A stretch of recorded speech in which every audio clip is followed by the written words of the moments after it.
안녕하세요, 모든채소입니다. 오늘은 2023년 9월 6일 이번 영상에서는 카누가 오늘 왜 0.24% 상승했는지에 대해서 알아보겠습니다.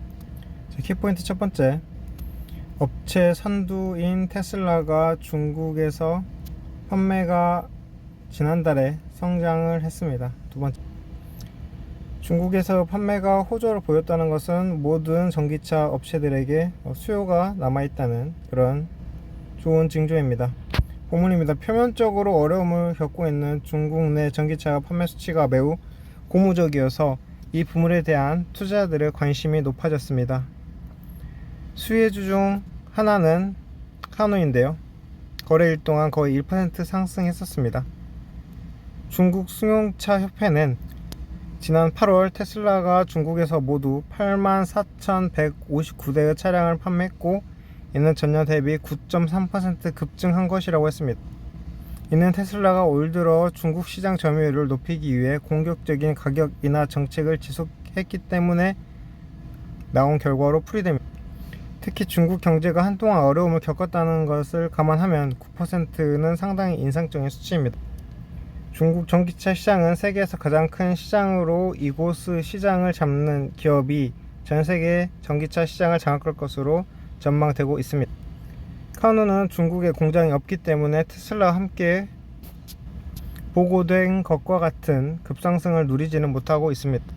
하지만 좀 축소해서 보자면 현재 세대의 전기차에 대한 수요가 전 세계적으로 매우 강력하다는 것을 보여주는 또 다른 징후입니다. 중국과 같이 침체된 경제가 고가의 승용차에 대한 수요를 목격할 수 있다면 분명 카누와 같은 유틸리티 자동차 제조업체를 기다리고 있는 유망한 시장이 있을 것입니다. 여기까지 기사가 끝났고, 중국 전기차 시장이 세계에서 가장 큰 전기차 시장으로 여겨진다고 했는데요. 어떻게 이렇게 되었을까? 기존에는 내연기관차로 중국에 마땅한 브랜드가 없었죠.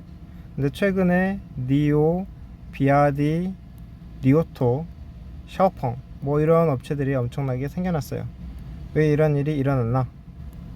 전기차 분야에 본격적으로 진출하기 전이었던 2000년대 초, 중국의 자동차 산업은 어정쩡한 위치에 놓여 있었습니다. 중국은 기존 내연기관 자동차 제조 분야의 강자였지만 자동차 시장을 지배하고 있는 외국 브랜드들에 맞설 만한 자국 브랜드가 없었습니다.